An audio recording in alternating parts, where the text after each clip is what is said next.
Hi നമസ്കാരം, ഞാൻ സൈന്ധവിയാണ്. എന്തൊക്കെയുണ്ട് വിശേഷം? എല്ലാവർക്കും സുഖമെന്ന് വിശ്വസിക്കുന്നു. അതുപോലെ എനിക്ക് സുഖമാണ്. കാരണം ഞാനിപ്പോൾ ഈ വീഡിയോ ചെയ്യാൻ വരാൻ കാരണം എനിക്ക് വളരെ മാനസികമായിട്ട് ഭയങ്കര വിഷമം തോന്നിയൊരു കാര്യമാണ്. കാരണം നമ്മളെല്ലാവരും ഈ 2-3 ദിവസമായിട്ട് സോഷ്യൽ മീഡിയ വഴി കാണുന്നതാണ് നമ്മുടെ അനാമിക വിഷ്ണുവിൻ്റെ അമ്മയെക്കുറിച്ചുള്ള കാര്യങ്ങളും ആ സ്ഥാപനത്തെക്കുറിച്ച്, ജീവമാത എന്ന സ്ഥാപനത്തെക്കുറിച്ചുള്ള കംപ്ലൈൻറ്റും കുറേ കാര്യങ്ങളും എല്ലാം നമ്മളിപ്പോൾ 2-3 ദിവസം കൊണ്ട് വീഡിയോയിൽ കാണുന്നതാണ്. എനിക്കവിടെ അവരെ പേഴ്സണലായിട്ടോ ഒന്നും എനിക്കറിയില്ല. കാരണം ഞാൻ അവരെ അറിഞ്ഞതും നമ്മുടെ എന്താ പറയുക, അനാമികയുടെ കല്യാണ വീഡിയോകൾ വരുമ്പോഴാണ് ഞാൻ ശരിക്കും ആ സ്ഥാപനത്തെക്കുറിച്ചും ഗിരിജയെക്കുറിച്ചും ഗിരിജയുടെ മകൻ വിഷ്ണുവിനെക്കുറിച്ചും അനാമികയെക്കുറിച്ചൊക്കെ അറിയുന്നതും. ശരിക്കും പറഞ്ഞാൽ എനിക്ക് ആ സ്ത്രീയോട് ഭയങ്കര ബഹുമാനമാണ്. ഇപ്പോഴും അത് തന്നെയാണ്, ആ ബഹുമാനം തന്നെയാണ്, അതിലൊരു മാറ്റവുമില്ല. കാരണം എനിക്ക് പോലും ചെയ്യാൻ പറ്റാത്തൊരു കാര്യമാണ് ആ സ്ത്രീ ഇന്ന് ചെയ്തിരിക്കുന്നത്. കാരണം അങ്ങനൊരു സ്ഥാപനം കെട്ടിപ്പൊക്കുക, അത് അത്രയും ലെവൽ കൊണ്ട് എത്തിക്കുക എന്ന് വെച്ചാൽ ഒരു സാധാരണ ഒരു മനുഷ്യർക്കും പറ്റുന്നില്ല, എന്നെ കൊണ്ട് പറ്റുന്നില്ല, ഉള്ള സത്യം ഞാൻ പറയാം. അങ്ങനെ ചെയ്ത ഒരു സ്ത്രീയെക്കുറിച്ച് ഇത്ര മോശമായ രീതികളും ആ സ്ഥാപനം തകർക്കാൻ നോക്കിയതും വളരെ മോശമാണ്. കാരണം നമുക്ക് ആർക്കും ഒരു നേരത്തെ ആഹാരം ഒരാൾക്ക് മേടിച്ചു കൊടുക്കാനോ ഒരു തുണി മേടിച്ചു കൊടുക്കാനോ നമ്മളെ കൊണ്ട് പറ്റില്ല. ആ പറ്റാത്ത നമ്മൾ എന്തിനാണ് അവരെ ക്രൂശിൽ കയറ്റുന്നത്? പല യൂട്യൂബർമാരും അവർക്കെതിരെ വീഡിയോ ചെയ്ത് മോശ കമൻസുകളിട്ട് പല രീതിയിലും ചെയ്തു. അവിടെ 70ഓളം ആൾക്കാർ താമസിക്കുന്നുണ്ട്, അമ്മമാരും കുട്ടികളും തമ്മിൽ. പിന്നെ ചില ആൾക്കാർ പറയുന്ന അനാമികയുടെ 18 വയസ്സാവാൻ കാത്തുന്നതുകൊണ്ട് അവരുടെ മകനെ കൊണ്ട് കെട്ടിച്ചു എന്ന്. ഒരിക്കലുമല്ല. ആ അനാമികയുടെ അച്ഛന്, അനാമികയുടെ അമ്മ മരിച്ചു പോയതാണ്. അനാമികയുടെ അച്ഛന് ആ കുട്ടീനെ വേണ്ട എന്ന് അതിൻ്റെ ഈ സ്ഥാപനമല്ല, അതിൻ്റെ ഈ ചിൽഡ്രൻസ് ഹോമിൽ എന്തോ എഴുതി കൊടുത്തതിന് ശേഷമാണ് ഈ പുള്ളിക്കാരി അവരുടെ മകനെ കൊണ്ട് ആ കുട്ടീനെ കെട്ടിക്കുന്നത്. എന്ന് വെച്ചാൽ അവൾ തെരുവിലിറങ്ങിയോ കഷ്ടപ്പെടുകയോ ഒന്നുമല്ല, അന്തസ്സായിട്ടാണ് ആ കുട്ടി ജീവിക്കുന്നതും ഇന്ന് ആ കുട്ടി ഒരമ്മയുമാണ്. അങ്ങനെയുള്ളൊരു സ്ത്രീയെക്കുറിച്ചാണ് ഇത്രയും മോശമായ കമൻസുകളും കാര്യങ്ങളും നമ്മളെല്ലാവരും ഇട്ടത്. അത് വളരെ മോശമാണ്. കാരണം ഒരു കാര്യത്തിൻ്റെ, ഒരു സ്ഥാപനത്തിൻ്റെ സത്യാവസ്ഥ അറിയാതെ ഒരിക്കലും നമ്മളതിന് പ്രതികരിക്കാൻ പാടില്ല. ഞാൻ കുറച്ച് മുമ്പാണ് നമ്മുടെ ഗിരിജയുടെ ഒരു ഇൻ്റർവ്യൂ കണ്ടത്. കണ്ടപ്പോൾ എനിക്ക് ഭയങ്കര വിഷമം തോന്നി. ആ സ്ത്രീ നമ്മളോട് എന്ത് തെറ്റാ ചെയ്തത്? അവരൊരു കല്യാണം കഴിച്ചതോ? അവർക്ക് ശരിക്കൊരു കൂട്ട് വേണമെന്ന് തോന്നിയത് എന്താണ് അതിൽ തെറ്റുള്ളത്? ഞാൻ ഒരിക്കലും അവർ ചെയ്ത് തെറ്റാണെന്ന് അവർക്കൊരു കൂട്ടുണ്ടായതും തെറ്റാണെന്ന് ഒരിക്കലും ഞാൻ പറയത്തില്ല. കല്യാണം കഴിച്ചത് ശരി തന്നെയാണ്. വിഷ്ണുവും അനാമികയും സെപ്പറേറ്റ് ഫാമിലിയായി, അവർക്കൊരു കുട്ടിയുണ്ടായി. അന്നേരം അവർക്കൊരു കൂട്ട് വന്നതോ ഇല്ലെങ്കിൽ അവർ കല്യാണം കഴിച്ചതോ ഒന്നുമല്ല. ആ സ്ഥാപനം തകർക്കാൻ നോക്കിയതാണ്. ശരിക്കും പറഞ്ഞാൽ അത് നമ്മൾ ചെയ്തത് ഗിരിജയോടല്ല, ആ സ്ഥാപനത്തിൽ ജീവിക്കുന്ന അന്തേവാസികളോടാണ് നമ്മൾ ചെയ്ത തെറ്റ്. കാരണം ആ സ്ഥാപനത്തിൽ പല സ്പോൺസർ ആൾക്കാരും സ്പോൺസർ ചെയ്യുന്നുണ്ട്. അതിൽ കുറച്ച് ആൾക്കാർ പിന്മാറിയെന്നാണ് കേട്ടത്. കാരണം അത്രയും വലിയൊരു 70ഓളം ആൾക്കാർക്ക് ഒരു നേരത്തെ ഭക്ഷണം കൊടുക്കാമെന്ന് വെച്ചാൽ അത് ചില്ലറ കാര്യങ്ങളല്ല. എനിക്ക് ആ പിന്മാറിയ സ്പോൺസറോട് കാര്യങ്ങൾ പറയാനുള്ളത്, ദയവ് ചെയ്ത് നിങ്ങളത് പിന്മാറാതെ വീണ്ടും ആ സ്ഥാപനത്തിലേക്ക് അത് ചെയ്യുക. കാരണം അവിടെ കഴിയുന്ന കുറേ അമ്മമാരും മക്കളും കുറേ കുഞ്ഞുങ്ങളുമുണ്ട്. അവർക്ക് ഭക്ഷണത്തിന് വേണ്ടിയിട്ടാണ് ഈ ഗിരിജ പല സ്ഥലങ്ങളിൽ ചെന്നിരിക്കുന്നതും സംസാരിച്ചിട്ടുള്ളതും. അവരുടെ മക്കൾക്ക് വേണ്ടിയിട്ടല്ല, അല്ലെങ്കിൽ അവരമ്മയെ നോക്കാൻ വേണ്ടിയിട്ടുമല്ല. ആരൊക്കെയോ ഉപേക്ഷിച്ച് പോയ അമ്മമാരും ആരൊക്കെയോ ഉപേക്ഷിച്ച് പോയ മക്കളും പിന്നെ സ്വന്തം വീട്ടിലെ പ്രശ്നങ്ങൾ കൊണ്ട് ജീവിക്കാൻ പറ്റാതെ വന്ന് അവിടെ അഭയം തേടിയ ആൾക്കാരും, അതും പല സ്ഥാപനങ്ങൾ വഴിയാണ് ഇവിടെ കുട്ടികൾ വരുന്നത് പോലും. ഒരിക്കലും ഗിരിജ നേരിട്ടല്ല ഒരു കുട്ടികളെ അവിടെ കൊണ്ടുവരുന്നത് പോലും. അതിനും വരെ മോശം രീതിയിൽ പറഞ്ഞ ആൾക്കാരാണ് ഇപ്പം നമ്മുടെ ഈ സമൂഹത്തുള്ളത്. അതുകൊണ്ട് പറയാം, ഇങ്ങനെയുള്ള സ്ഥാപനങ്ങൾ ഇല്ലെങ്കിൽ നേരായി ചെന്ന് കണ്ട് അവിടുത്തെ കാര്യങ്ങൾ അറിഞ്ഞതിന് ശേഷം മാത്രം ഈ നെഗറ്റീവ് കമൻസും കാര്യങ്ങളും ചെയ്യുക. അപ്പം ചോദിക്കും സൈന്ധവി അവിടെ പോയിരുന്നോ എന്ന്. കാരണം അവരെല്ലാ രേഖകളും വെച്ചിട്ടാണ് അവർ ആ ഒരു വീഡിയോ ചെയ്തത്. കാരണം എനിക്കൊരിക്കലും ഗിരിജനെ കുറ്റം പറയാനോ ഇല്ലെങ്കിൽ ഗിരിജനെ അനാവശ്യം പറയാനോ പറ്റില്ല. കാരണം ഗിരിജയെ പോലെ ഗിരിജയ്ക്ക് മാത്രമേ ചെയ്യാൻ പറ്റൂ, സൈന്ധവിക്ക് ചെയ്യാൻ പറ്റില്ല.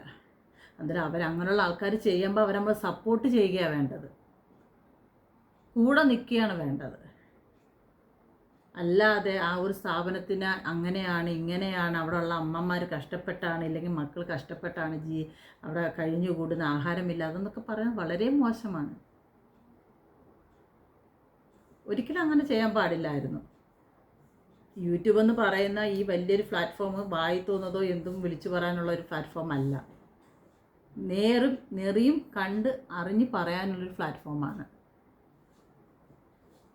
അല്ലാതെ ഈ രാത്രി കാലങ്ങളിൽ വന്ന് ലൈവും വന്നിരുന്ന് കാണിക്കുന്ന രീതികളൊന്നും അല്ല. നമ്മൾ മനസ്സിലാക്കണം, നല്ല മനുഷ്യരെ മനസ്സിലാക്കാൻ പഠിക്കണം. സമൂഹത്തിൽ നല്ല രീതി ജീവിക്കുന്ന നന്മകൾ ചെയ്യുന്ന മനുഷ്യരെ നമ്മൾ തിരിച്ചറിയണം. അങ്ങനെ ഒരു വ്യക്തിയായിട്ട് എനിക്ക് ഗിരിജയെ കാണാൻ പറ്റുകയുള്ളൂ. ഞാൻ അങ്ങനെ ആ സ്ത്രീയെ കാണും. പിന്നെ അവരൊരു പാർട്ട്ണറെ തിരഞ്ഞെടുത്തതാണ് അവർ ചെയ്ത തെറ്റെങ്കിൽ ഒരിക്കലും അവർ തെറ്റല്ല. നാളെ നിങ്ങളായാലും ഞാനായാലും ചെയ്യേണ്ട കാര്യങ്ങളെ അവർ ചെയ്തോളൂ. അവർക്കൊരു കൂട്ട് വേണം തോന്നി, അതിലൊരു തെറ്റുമില്ല. അവരുടെ മക്കളെ എല്ലാവരോടും ചേർന്നാണ് അവരുടെ കല്യാണം നടത്തിയതും എല്ലാം. അവർ ഭയങ്കര ഹാപ്പി ആയിരുന്നു അതിൽ. പക്ഷേ ഈ പ്രശ്നങ്ങൾ വന്നതിൽ നിങ്ങൾ ആലോചിച്ച് എന്ത് മാനസികാവസ്ഥയായിരിക്കും അവർക്കുണ്ടായിരിക്കുന്നത്. അവരിത്രയും കാലം നല്ല രീതിയിൽ കൊണ്ടുപോയൊരു സ്ഥാപനം ഇത്രയും പ്രശ്നങ്ങൾ കൊണ്ട് കുഴപ്പിച്ച് നശിപ്പിച്ച് പണ്ടാരാക്കി. എന്തിനാണങ്ങനെ? ഇപ്പം ആ വ്യക്തി ആരാണെന്നോ ഇല്ലെങ്കിൽ ഇതിന് ഇങ്ങനെ ഒരു കാര്യം ഫേസ്ബുക്കിലിട്ട് ആരാണെന്നോ ഒന്നും എനിക്കറിയില്ല. പക്ഷേ എനിക്ക് ആ വ്യക്തിയോട് പറയാനുള്ളതാണ്, നിങ്ങളെ കൊണ്ടോ എന്നെ കൊണ്ടോ ഇല്ലെങ്കിൽ വേറെ ആരെയും കൊണ്ട് ചെയ്യാൻ പറ്റാത്തൊരു കാര്യമാണ് ഗിരിജ ചെയ്തിരിക്കുന്നത്. അതിനെ നശിപ്പിക്കാതിരിക്കുക. അവിടെ അവർക്ക് ഇനിയും പല അമ്മമാരെ ഏറ്റെടുക്കാൻ പറ്റട്ടെ, പല മക്കളെ നോക്കാൻ പറ്റട്ടെ. അതൊക്കെ ഒരു വലിയ കാര്യം. ഓരോ മനുഷ്യർക്കും തലയിൽ ദൈവം ഓരോന്ന് എഴുതിയിട്ടുണ്ട്. അവരതനുസരിച്ചാണ് ജീവിക്കുന്നത്. അവരുടെ തലയിൽ ഇത്രയും ആൾക്കാരെ ഇതാക്കി നോക്കുകയെന്ന് വെച്ചാൽ നിസ്സാര കാര്യമല്ല അത്. നിങ്ങളൊന്ന് ആലോചിച്ചേക്കാം, നമ്മുടെ വീട്ടിൽ നമ്മൾ ഒരു മക്കളെ നോക്കാൻ എന്ത് ബുദ്ധിമുട്ടും. ആ സ്ഥാനത്ത് എത്ര മക്കൾ ആ സ്ഥാപനത്തിലുണ്ട്. അവരെ പഠിപ്പിക്കണം, സ്കൂളിൽ വിടണം, അവരെ യൂണിഫോം, അവരെ ബുക്ക്, എന്തെല്ലാം കാര്യങ്ങൾ, അവരെ ഭക്ഷണം. അതേ കണക്ക് അമ്മമാർക്കാണെങ്കിൽ അസുഖങ്ങൾ വരും, അവരെ മരുന്ന്, ഷുഗറുള്ള പേഷ്യൻ്റ് കാണും, പ്രഷറുള്ളവർ, എന്തെല്ലാം രോഗങ്ങളുള്ളവർ കാണും. അവരെല്ലാവരും ടേക്ക് കെയർ ചെയ്യണ്ടേ അവർ?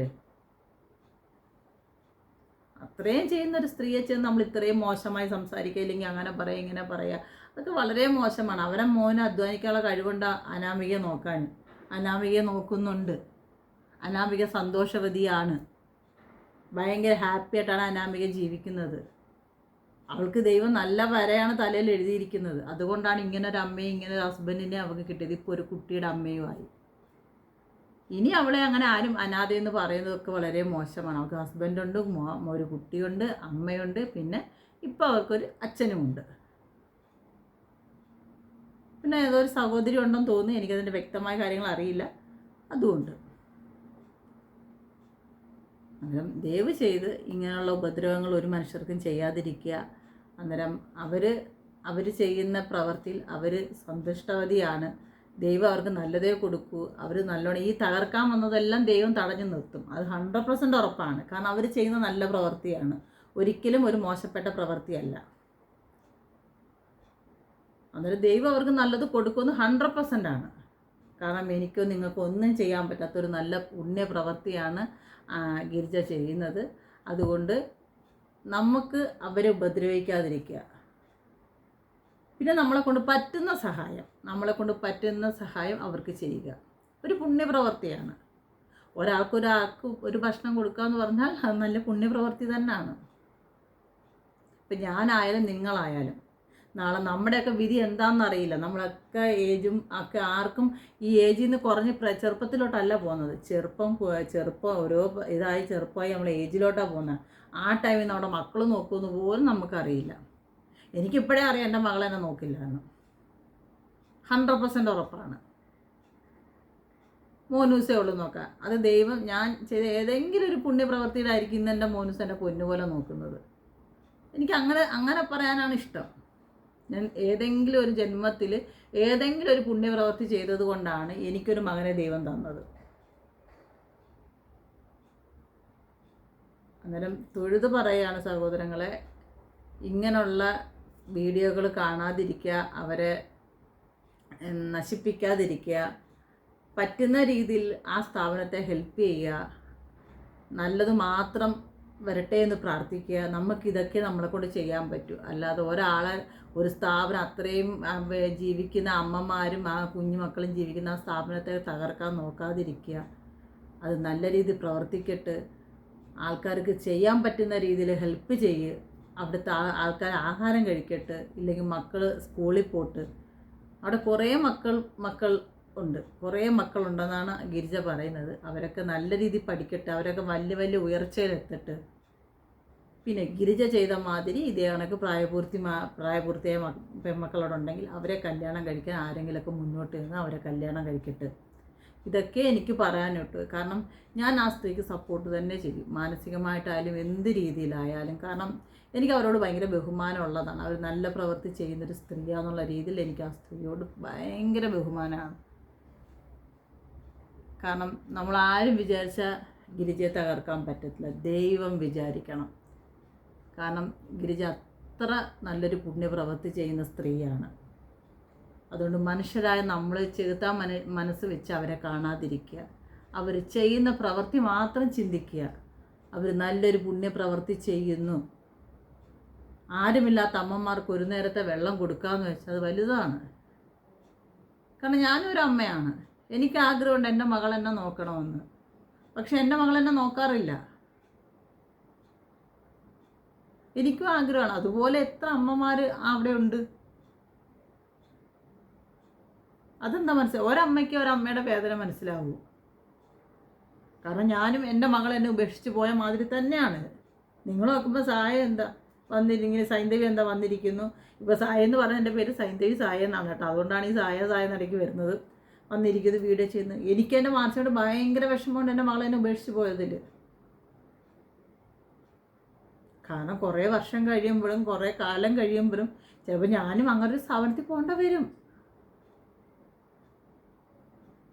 തീർച്ചയായിട്ടും പോകേണ്ടി വരും. കാരണം മോനുസിന് എപ്പോഴും നമ്മളെ ഇങ്ങനെ അവൻ ജീവിച്ചിരിക്കുന്ന കാലം വരെ എനിക്ക് അങ്ങനെ വരത്തില്ല, അത് സത്യം തന്നെയാണ്. പക്ഷെ ഞാൻ എപ്പോഴും മനസ്സിൽ ആലോചിക്കുന്നുണ്ട്, അവനെപ്പോലെ ഒരു ബുദ്ധിമുട്ടിക്കാൻ പാടില്ല. അവനൊരു കുടുംബം വേണം, അവൻ്റെ മക്കളെ കാണണം. എനിക്കും ആഗ്രഹമുണ്ട്. കാരണം അവൻ്റെ ലൈഫിൽ ഒരു പെൺകുട്ടി വരണം, അവർ സന്തോഷമായിട്ട് ചിരിക്കുന്ന കാണുമ്പോൾ നാളെ നമ്മൾ അവർക്കൊരു ബാധ്യത ആവരുത്. ഞാനൊരു ബാധ്യത ഒരിക്കലും എൻ്റെ മോനൂസിനാവരുത്. ഇപ്പം നമ്മൾ പറയും എല്ലാവരും നമ്മളൊപ്പം കാണുമെന്ന്. കാരണം നമ്മളൊരു ബാധ്യത ആവാതെ നമ്മൾ ഒഴിഞ്ഞു മാറുന്നതാണ് നമ്മൾ അവരോട് ചെയ്യുന്ന കാര്യം. അല്ല അവർ നമ്മളെ ഉപേക്ഷിച്ച് പോകുന്നതല്ല, നമ്മൾ തീരുമാനം എടുക്കണം നമ്മുടെ ജീവിതത്തിൽ. ഇപ്പം അവിടെയുള്ള എല്ലാ അമ്മമാരെയും മക്കൾ ഉപേക്ഷിച്ച് പോയവരാണ്. പക്ഷെ എൻ്റെ മോനുസ് എന്നെ ഉപേക്ഷിച്ച് പോകുമെന്നല്ല, എൻ്റെ മകൾ എന്നെ ഉപേക്ഷിച്ച് പോയി. പക്ഷെ എൻ്റെ മോനുസ് അങ്ങനെ ചെയ്യത്തില്ല. പക്ഷെ അവൻ്റെ ജീവിതം അവന് ടെൻഷനില്ലാതെ റിലീസ് ചെയ്ത് കൊടുക്കേണ്ട ഉത്തരവാദിത്വം എനിക്കുള്ളതാണ്. എന്നിട്ട് ഞാനും ഇങ്ങനെയുള്ള ഏതെങ്കിലും ഒരു സ്ഥാപനത്തിൽ എൻ്റെ ഒരു 60-70 വയസ്സ് ഞാനും നിൽക്കേണ്ട വരും. അത് 100% ഉറപ്പാണ്. അതെൻ്റെ മോനുസ് എന്നെ ഉപേക്ഷിച്ചിട്ടല്ല, ഞാനായിട്ട് പോകും.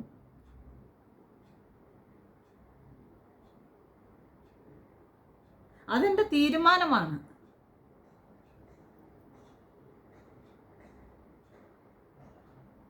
അന്നേരം നമ്മൾ അങ്ങനെയുള്ള സ്ഥാപനങ്ങളെ ഒരിക്കലും തരം താഴ്ത്തി കാണാതിരിക്കുക.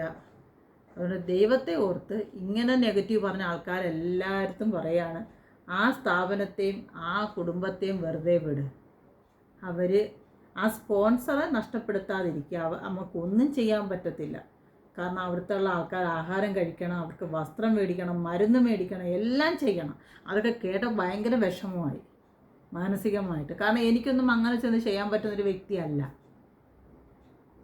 ഒരാൾക്ക് ചെയ്യാൻ പറ്റും, അതിൽ കൂടുതൽ ആൾക്കാർക്ക് ഒന്നും ചെയ്യാൻ പറ്റത്തില്ല. നമ്മളെക്കൊണ്ട് പറ്റുന്ന ഒരാൾക്ക് അത് നമുക്ക് എപ്പോഴും ചെയ്യാൻ പറ്റുമോ?